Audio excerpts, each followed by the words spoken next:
감사합니다. 하나님께서 우리를 사랑하셔서 우리의 죄를 위해서 십자가에 죽으시고 부활하신 예수 그리스도를 보내주셔서 우리의 모든 죄를 사하시고 용서하시고 우리를 하나님의 자녀로 삼으신 것을 감사합니다.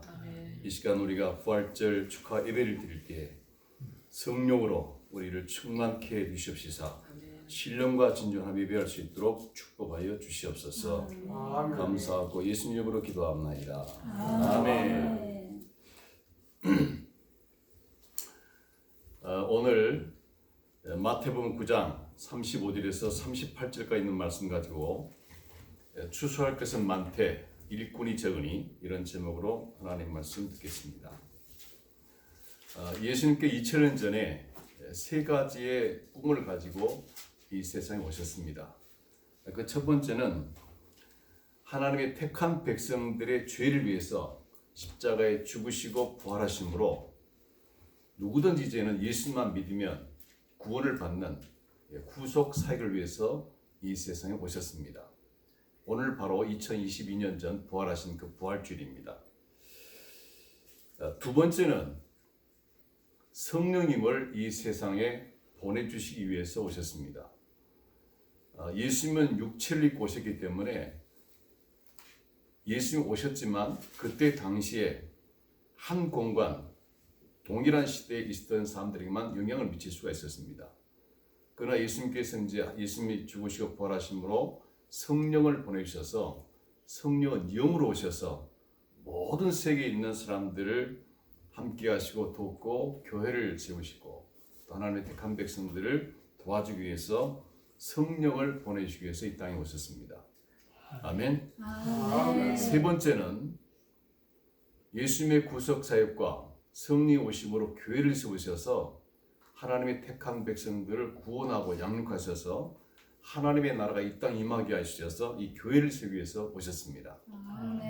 자, 이 세 가지의 꿈을 가지고 예수님 오셨는데 오늘 35절에 보면 이 3년 반 동안 어떤 일을 하셨는가에 대해서 말씀하고 있습니다. 우리 35절 한번 같이 보실까요? 마태복음 9장 35절 우리 한번 같이 읽겠습니다. 시작. 예수께서 모든 도시와 마을에 돌아다니사 그들의 회당에서 가르치시며 천국 복음을 전파하시며 모든 병과 모든 약한 것을 고치시니라. 할렐루야.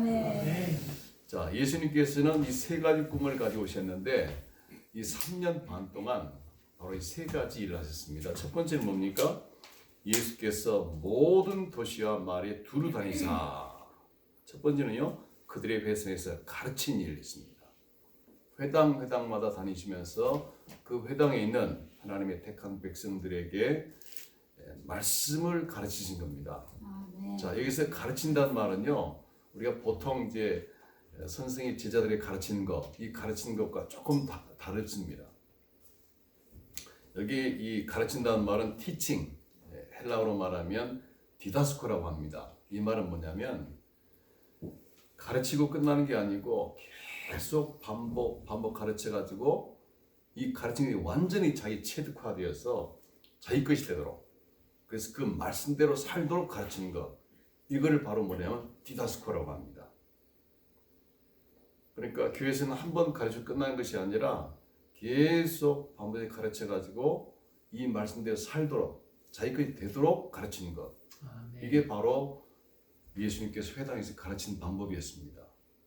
그래서 교회에서도 그렇게 어떤 것을 가르쳤으면 11조를 가르쳤으면 이 11조를 가르쳐서 완전히 이 사람의 11조를 할 뿐만 아니라 또 다른 사람이 10조 할 수 있도록 가르치는 것, 이것이 바로 디다스코, 예수님께서 가르친 가르침입니다.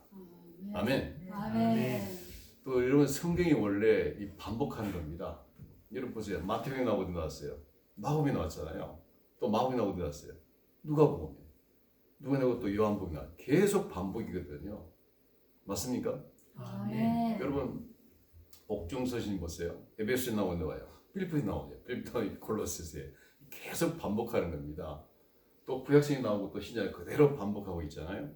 그래서 성경은 반복입니다. 그래서 여러분, 이 가르치는 것, 이것이 교회의 가장 중요한 사명 중 하나입니다. 그래서 교회는 한 번 가르쳐 끝나는 게 아니고 계속 반복해서 이 말씀대로 살 때까지 가르치는 것. 아멘. 아멘. 자, 첫째가 바로 그였고요. 두 번째는 뭡니까? 천국 복음을 전파하시며. 할렐루야. 두 번째는 천국 복음을 전파하는 게 티칭이거든요.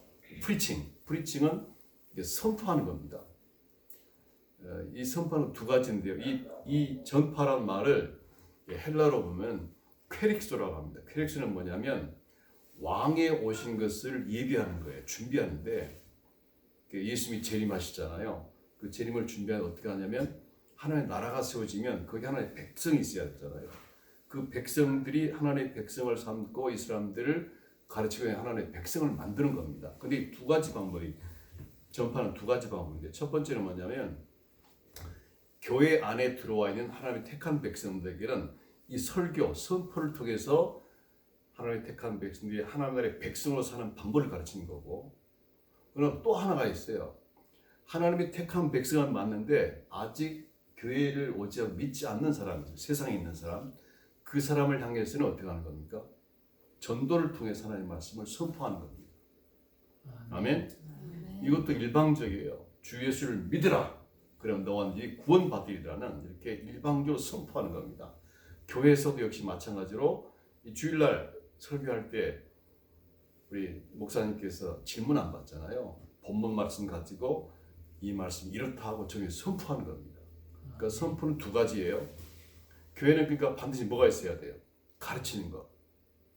우리가 전도에서 들어왔으면 그 사람이 예수 믿고 구원받았으면 예수님의 지로 닮아가도록 가르치는 게 있어야 되고 이 가르치는 건 다양한 방법으로 예를 들고 질문도 하고 설명도 해서 어떻게든 이 사람이 이 말씀대로 살도록 하는 거고 두 번째는 뭡니까? 프리칭, 선포하는 겁니다.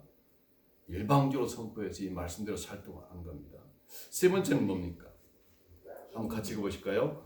모든 병과 모든 약한 것을 고치시니라. 할렐루야. 자, 여러분 교회는 이 세 가지 모든 병, 이 병은요 한두 가지 병이 아니고 정신병에서 모든 병을 고치는 겁니다. 그 다음 두 번째는 뭡니까? 모든 약한 것을 고쳤다고 했습니다. 이 약한 건 뭐예요? 부족한 거. 그래서 교회에서는 전도에서 사람이 들어와서 양육하다 보면 문제가 많이 발생하는데요. 그 딱 네 가지입니다. 첫 번째는 사람의 문제가 뭡니까? 먹고 입고 마시는 것. 그다음에 뭐죠? 병 걸리잖아요. 그러면 이걸 어떻게 해요? 두 가지를 가지고 예수님께서는 목회를 하셨어요. 첫 번째는 하나님의 말씀을 증거하고 두 번째 뭡니까? 기도하는 거예요. 이 두 가지를 가지고 목회하는 겁니다. 아멘. 아멘. 그래서 이 교회는 이 세 가지 사역인데요. 첫 번째는 뭡니까? 가르치는 것. 두 번째는 프리칭, 선포하는 것. 전도하고 가르치는 선포하는 것. 세 번째는 모든 데가 약한을 고치는 것. 이것이 예수님의 3대 사역입니다. 이 3대 사역을 우리 교회가 계승한 거예요. 아멘. 아멘. 이걸 계승해서 예수님께서 3년 반 동안 목회했듯이 이거를 예수님께서 우리 교회에 맡기고 하늘나라에 가신 거예요. 요한복음 14장 14절에 보면 뭐라 했습니까? 나를 믿는 자는 내가 한 일을 그도 할 것이요 그보다 더 큰 일도 하리니 이는 내가 아버지께로 갑니다. 그러니까 예수를 믿는 사람은 내가 한 일을 그도 할 것이다. 예수님의 일이 세 가지잖아요. 가르치고 전파하고 모든 약한을 고쳤다. 이거를 더보다 큰 일도 한다는 거예요. 이는 내가 아버지께로 갑니다. 예수께로 우리 교회에 맡기고 가신 거예요. 그래서 이 사역을 이어받아서 우리 교회가 한 겁니다. 할렐루야. 그래서 이 새소망 선교교회가 4년 전에 이렇게 세워졌는데 이 세 가지를 온전히 전하는 온전한 교회가 되시기를 주님의 이름으로 축원합니다. 이 중에서 두 가지만 하면 이건 온전한 교회가 아닌 거예요. 이 세 가지를 다 하는 교회가 되시기를 주님의 이름으로 축원합니다. 자, 예수님께서 이렇게 오셔서 목회하는 중에 이렇게 하셨는데 그럼 이때 2022년 전에 그때 당시에 교인들과 목회 상황이 지금 나와 있는데요. 36절 한번 보겠습니다. 자, 36절 보게 되면 그때 당시에 교인들과 목회자의 상황을 지금 말씀하고 있습니다. 자, 30절 같이 한번 읽겠습니다. 시작. 무리를 보시고 불쌍히 여기시니 이는 그들이 목 잡는 양같이 고생하며 기진하니라. 자, 무리를 봤다는 이게 뭐냐? 교인들 상태를 본 거예요. 어떤 상태였습니까? 불쌍히 여겼다는 거예요. 그때 2000년 전에 예수님이 오실 때 보니까 그 많은 교인들이 있는데 불쌍했다는 거예요. 자, 이 불쌍히 여긴 것이 굉장히 다행인 겁니다. 아멘? 왜 그렇습니까? 이유가 뭐냐? 바로 그 다음에 나와 있죠. 이는 그들이 목자 없는 양과 같이 고생하며 기진했다는 겁니다. 자, 양이요, 목자가 없으면 가장 불쌍한 거예요. 맞습니까? 양은 목자가 없으면 길을 잃고 먹지 못하고 피폐해진 겁니다. 그러나 양은요, 아무리 피폐하고 병이 걸리고 아프더라도 좋은 목자를 만나면 끝나는 거예요. 아멘? 아멘. 이 좋은 목자가 양을 푸른 풀밭으로 쉴만한 물가로 인도해서 이 양이 가장 좋은 양이 되도록 만드는 겁니다. 아멘. 아멘. 아멘. 이 새소망 선교교회는 정말 좋은 목자를 여러분 만나셨습니다. 아멘. 그래서 이 교회가 정말 앞으로 부흥 발전하기를 주님으로 축원합니다. 아멘. 자, 이게 보니까 2000년 전에 왔을 당시에 그 교인들 상태가 목자 없는 양과 같이 이렇게 피폐했다는 겁니다. 그럼 그때 당시에 목자는 어떤 사람이었을까요? 자, 그때 당시에 목자를 한번 보도록 하겠습니다. 마태복음 23장을 한번 펴보세요. 마태복음 23장 2절부터 한번 우리 같이 천천히 읽도록 하겠습니다.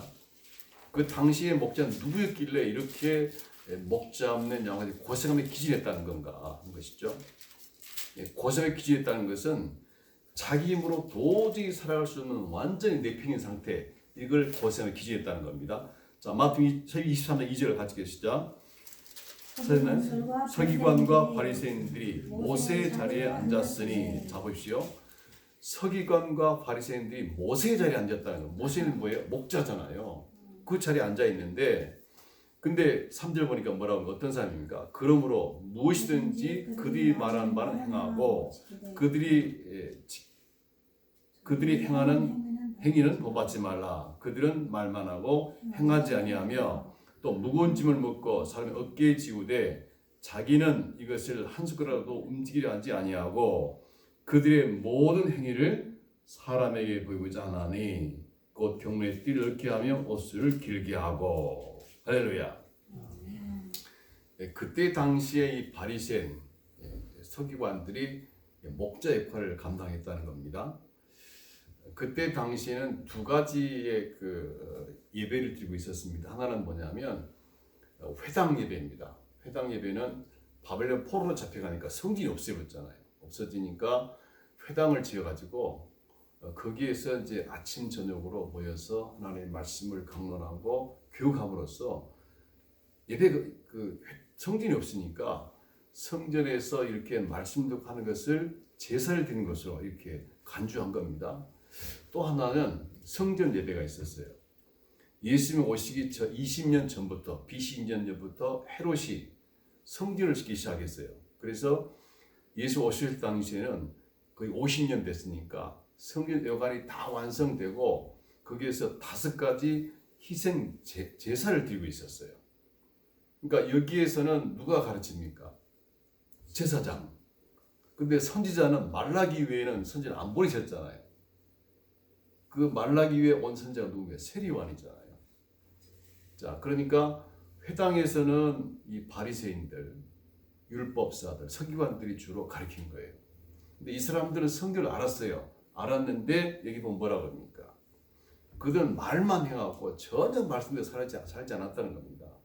이렇게 뭐라고 합니까? 그래서 그들이 말하는 바를 행하고 그들의 행위는 본받지 마라. 그들은 말만 하고 절대 행하지 않는다는 겁니다. 그때 당시에 목자들이 이런 상태에서 예수 모신 겁니다. 아멘? 아멘. 그런데 2000년 전에 이렇게 목자가 그랬는데, 자, 오늘날 사람들 어떨까요? 제가 이제 2016년도부터 해외 각 나라의 신학교 세계를 시작했습니다. 신학교를 시작해서 전 세계를 그야말로 돌아다녔거든요. 한 달에 3주를 이렇게 비행기 타고 다니면서 강의를 했어요. 그래서 제가 이제 목회자들, 신학생들을 한번 이제 가르쳐 보니까요. 정말 놀라운 사실은 우리 한국의 목회자들은 전 세계에서 신학교를 가장 잘 받은 사람들입니다. 한국의 목사 되려면 굉장히 어렵습니다. 대학 4년 나와야 되죠. 또 3년 또 MD 석사 과정 해야 되는데 이게 백학점이거든요. 그리고 강도사 고시 보고 목사 고시 합격하려면 9년 걸립니다. 이렇게 해서 목사가 되거든요. 근데 이제 뭐 전 세계 아프리카부터 시작해서 동남아에서 전부 돌아다니면요, 뭐 그런 목사가 없습니다. 제가 이제 목회자 신학교 이제 하게 되면 이제 학력을 다 받지 않습니까? 70~80%는 신학교 다닌 적이 없는 사람들입니다. 그 사람들이 목사라고 와서 왔는데 사실은 목사 안 주신 적이 없지요. 자기 스스로 목사라고 하는 거예요. 70~80%가. 이런 정말 절망적인 상태에 있는 겁니다. 그래서 저는 이제 담임 목사를 사임하고 2016년도부터 시작해서 지금 전 세계에 다니면서 신학교를 세우고 또 목회자를 교육하고 이렇게 하고 있습니다. 자, 그러니까 2000년 전에 이 목회자의 상태나 2000년 지난 오늘날 상태도 거의 다르지 않다는 겁니다. 2000년 전의 목자들은 그래도 성경을 볼 수 있는 사람들이었는데 그때 당시에는 뭐 책이 없었으니까요. 파피루스에 기록한 성경은 회당 같은 게 없었거든요. 근데 그 사람들이 말씀을 받지 말씀을 살지 않았다는 겁니다. 그러니까 목자 역할을 전혀 못했다는 겁니다. 오늘날도 마찬가지입니다. 오늘날은 아직 성경이 다 복잡한 뿐만 아니라 이렇게 그게 많이 반대에 불구하고 신학교에서 제대로 공부하지 못한 사람들이 지금 목회를 하고 있는 거예요. 그러니까 저희 교회가 좀 서 있는데 저게 진짜인지 가짜인지 몰라요. 왜냐하면 신학 공부를 아는 사람들이 그거 하고 있으니까 뭘 가르치겠습니까? 좀 이런 절망적인 상태에 있는 겁니다. 자, 다시 한번 돌아가겠습니다. 마태복음 9장 36절 한번 보십시오. 자, 그러면 이런 상태에서 예수님이 어떤 대책을 주셨는가 보겠습니다. 자, 36절 37절 같이 읽습니다. 시작. 무리를 보시고 불쌍히 여기시니 이는 그들이 목잠 양같이 고생하며 기진함이라. 이에 제자들이 이르되 추수할 것은 많되 일꾼이 적으니. 해보십시오. 추수할 것은 많되 일꾼이 적다는 겁니다. 자, 추수할 건 많다는 무슨 뜻입니까? 구원받을 사람은 너무 많다는 겁니다. 그런데 일꾼은 뭡니까? 전도해서 그 사람을 양육할 그런 사람이 없다는 겁니다. 그러니까 추수할 일꾼이라는 건 뭐냐면 내가 전도해서 그 사람이 들어오면 그 사람을 또 양육해서 그 사람을 기르고 또 기를 수 있는 그런 사람이 추수꾼 아닙니까? 근데 추수할 일꾼이 없다는 거예요. 자, 그 다음 그 대책입니다. 38절 한번 같이 읽겠습니다. 시작. 그러므로 추수하는 주인에게 청하여 추수할 일꾼을 보내주사라 하시니라. 자, 추수하는 주인이 누굽니까? 하나님이시잖아요. 그 하나님께 뭐 하라는 겁니까? 추수할 일꾼들 보내주셔서 기도하라는 겁니다. 할렐루야. 아멘. 자, 지금 그 2000년 전에 예수께 오셔서 지금 지상 명령하는 겁니다.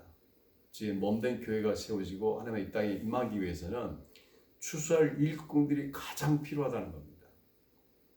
그럼 어떻게 할 거냐? 그 대책이 뭡니까? 추수할 일꾼들 보내주사라고 기도하라는 겁니다. 그래서 우리 하나님 일 중에 가장 첫 번째가 뭐냐면요, 기도하는 겁니다. 기도하면 하나님께서 대책을 세우신 겁니다. 아멘. 기도하면 일꾼을 보내주는 겁니다. 아멘. 자, 우리 새서망 선교교회도 지금 뭐가 가장 필요합니까? 사람이 필요한 거예요. 아멘. 아멘. 두 번째 뭐가 필요한 겁니까? 돈이 필요합니다. 딱 두 가지예요. 첫 번째는 사람이 필요하고, 가르칠 사람, 전도할 사람, 일꾼들이 필요합니다. 그 다음에 교회가 운영되려면 뭐가 있어야 됩니까? 돈이 있어야 돼요. 이걸 예수님을 구하면 반드시 하나님께 주시는 겁니다. 아멘. 할렐루야. 그래서 저는 이제 2003년에 여수 온누리교회 이제 청빙받아 갔어요. 가서 목회를 하는 중에 하나님께서 이제 비전을 주셨어요. 비전을 주셔서 제가 좀 동영상 좀 보여드리겠습니다. 여기 좀 놓고요.